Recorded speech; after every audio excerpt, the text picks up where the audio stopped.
everyone, Eric from Time2Retire here. Off on my travels today, but for those who follow the channel, you'll know it's not for work anymore.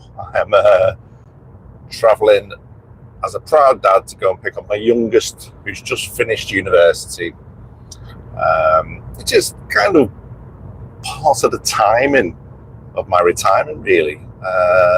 Because sending kids to university is really expensive. We've had a couple. So the first one finished a few years back, and the second one's finished, well, now, today. So I'm going to pick her up in Nottingham. So wanted to catch up because I haven't spoken for a while. Actually, it's strangely enough, I used to do a couple of videos a week, but I'm kind of doing one every 3 weeks at the moment, because since I retired a couple of weeks ago or 3 weeks ago, I found I've been really, really busy, which is not probably what I expected, but good busy. I did work out after a few days that I was in with adults with autism, that kind of purpose I felt was going to be the main issue for me, really, in terms of what I was doing. So I did set up a community of interest company to help adults with autism and mental health difficulties as well, to progress their ambitions in music, really. So that's been fun getting that set up. It has kept me really busy, to be honest. One of the things I wanted to quickly update you on is how I got to where I am. So I was 55 when I retired. I've had a birthday since, so I'm now 56. But when I was younger, in my 30s, I think, overwork, really. I kept telling myself this story that I would retire when I was 52. I don't know why 52, it was just this number I had in my head. Didn't realise at the time, hadn't really looked up enough about pensions to realise you couldn't actually claim your pensions until you were 55. And pretty soon that's moving up to 57 as well. So 52 was never going to be the ideal time for me to retire, really. But I did want to do it when I was 55. Now, I really enjoyed the work that I did, and I had no problem staying on. Quite a few of the comments on my thread have been, why didn't you stay on for a couple more years, Eric? And just build up your coffers a bit more, give yourself a bit more confidence. I think that's not bad advice, really, but for me, I'd made up my mind, and I wouldn't change that decision for me now. I mean, I got some experience in working in mental health. There's quite a shortage of staff in our mental health and social care services at the moment. So if I did need to top my budget up, I'm reasonably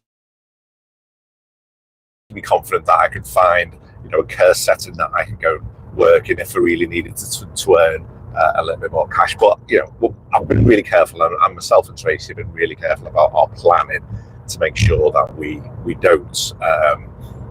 It's not an absolute necessity for us. That would be if something didn't quite go to plan. So at the moment, we've done quite a lot of work to make sure we do have the right budget. Now, the way Tracy and I did our budget, we spent a whole year with an app called Snoop. And what this does, it attaches to all your bank accounts. And the app looks at what your expenditure is. The first month, it's a bit of a pain because you have to say, this was British Gas, it's a gas bill, and that kind of thing. But after a month or so, it just knows what all your expenses are. It knows what's coming up. It lets you know through your patterns whether you've got anything that you can renew or anything like that. It's really, really good app. And what it allows us to do is work out what our exact budget was that we needed. So what we used to do is the expenditure we had on universities for the kids, we would exclude that, because we knew once today happened, then our expenses for universities would disappear effectively. So that's really helped. And actually, it's even more useful now that I'm retired. Now that I'm retired, we're into real life, aren't we? It's not just an imaginary budget; it's a real budget. So I'm seeing my pensions come in. I'm seeing what we're spending on. It's matching so far with what our expectations are. In fact, we had a bit of a heavy month this month. So brakes went on the car. That was 400 quid. The insurance came due. That was another 600 quid. And we did have another expense as well, car related, which was another £100. So we knew this month we were going to blow our budget a bit, but we know next month we'll be under budget on cars. So we're both, Tracy and I, are really comfortable with where we are on our budget, which I think is really important as well.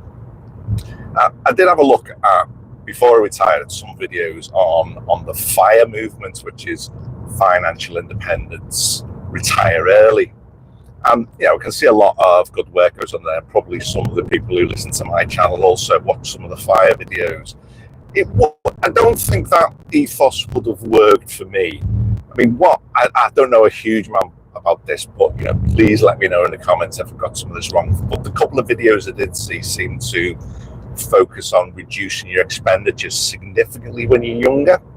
Therefore, you're putting a lot more into your retirement savings and other savings so that you can actually retire early. Some people under 50 are retiring using the FIRE movement. But for me, it's not about the impact on me, because I think I could probably live quite frugally. But it was the impact on family life for me. A couple of kids growing up. I really enjoyed building some memories, and the fact that we had money to go on holidays, and all the other things that having a steady income and spending that income really brought us as a family, really. And I felt if we'd have excessively been saving just to retire before I was 50, I probably would have been unfair to the others, even though I think I would have coped. It wouldn't have dealt well with me that we'd lost some opportunities for the kids who had no choice in that, really. But as I say, I don't know a huge amount about the FIRE movement, so I might have got that wrong, but I'm happy to learn more if people know more about the FIRE movement and I want to comment in there. Another thing, I did say that if for any reason we'd got the budget slightly out, I could go and potentially take a care and support type job somewhere in my community, and top up the coffers a bit if I really needed to. But another thing that we can flex on is we have put budgets in for holidays. I mean, Tracy loves holidays. Part of the reason she's not retiring right now is that she wants to continue to have some excess cash because she really enjoys going away on holiday. But that is a flexible budget for us. So if in later years when we're both retired we find things a little bit tight, we can reduce the holiday budget, because it's quite a generous holiday budget. And we both know that a small 20% reduction in our holiday budget in a particularly difficult year, say the kids get married or they need a deposit for a house or something like that, that wouldn't phase either of us to be able to just reduce our holiday budget. So we've got flexibility on what we spend. We've also got flexibility on potential part-time earnings as well, if we needed to do that. It's not in the plan, but we could do that if we needed to. So yeah, today is going to be an exciting day for me in that the youngest is home again.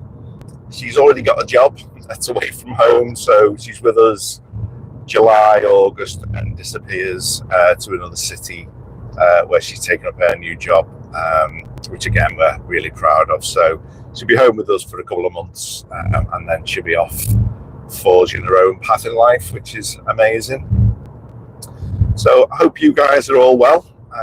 It's going to take me another couple of hours to get to Nottingham. I'm going to do a consistent 65 all the way, which saves a lot on petrol, reduces emissions, and we just find it much more comfortable driving at 65 rather than 70 personally. I don't know what you think about that, but it just feels to me a much more comfortable speed to be on motorways.